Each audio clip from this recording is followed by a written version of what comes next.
So, yun. Nakarating na po tayo dito sa Suba Residence. Siyempre, bati muna po tayo ng magandang umaga mga ka-Sweet Marys, ka-Tekra, mga ka-Jano, mga ka-Bright Suba Vlog at Alexis Suba.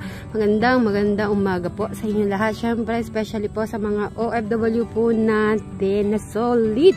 Siyempre, sa mga viewers natin na nagmamahal sa magkakapatid po. Maraming salamat. Bri, hi Bri. Good morning. Kakanal pa ako dito. Kumain ka na?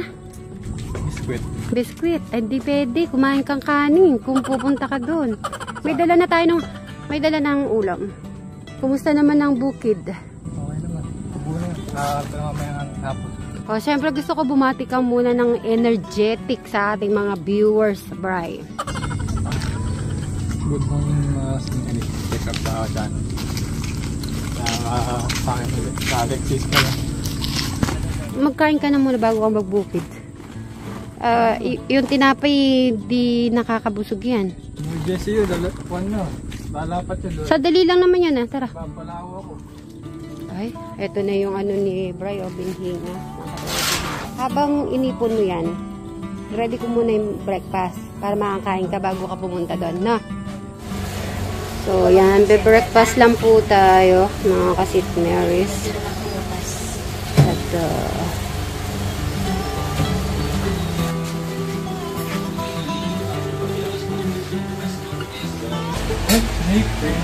ano? Saan? Oh, may snake. Ayan. Patayin mo ba? Patayin mo. Nasaan? Ayun. Patayin mo. Saan?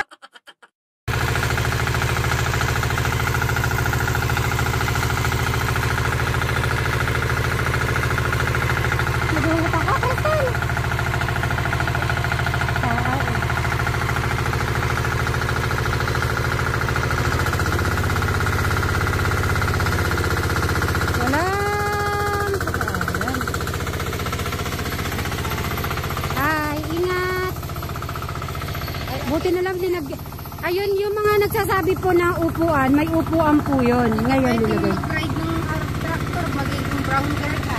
Why? Ayaw nga ni, sabi ko nga tutulungan ko siya. Wag na raw. Mainit nga, super.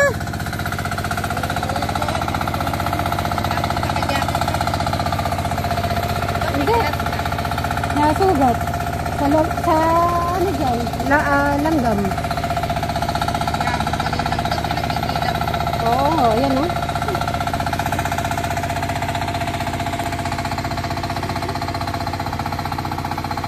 Ganito pala yung bukid-bukid, no? So, na-zoom ko na lang po yan, pero medyo malayo-layo na po siya. Tingnan niyo, siya lang mag-iisa niya na. Siya lang po mag-iisa talaga sa kanyang bukid at sa kanyang mga tito at tita. Ayaw niya talaga mapatulong. Siguro, no? Dahil nasanay na yung katawan niya, tapos nasanay na ilang years naman, mula yata na nung namayapa ang kanyang magulang, siya na yung nagbukid dito. So, parang normal na sa kanya na siya lang na wala siyang katulong or kasama sa kanyang pagbubukid. Kaya kahit anong pilit ko talaga, ayaw po talaga. Okay lang, kayang-kaya naman daw niya. So, okay. Kaysa naman pipili natin kung hindi siya komportable sa kanyang kasama. Kasamak, ang tawag doon, kasamak. After niya naman, ito naman yung aayusin po. Ito.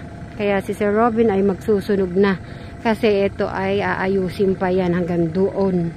Yan ang continuation ng kanyang tita dito. Itong palayan. Hanggang. Tingnan natin muna dito si Bri. Yun na po siya. At meron siya mga kasamahan sa mga kapitbahay niyang palayan yan, nag-aano na. At yung kabila niya, meron na nakatanim. Sa kabila ay nag-i-start na din. At least, eto sa kanya, mag-i-start na din. Yun na po. Matapos-tapos.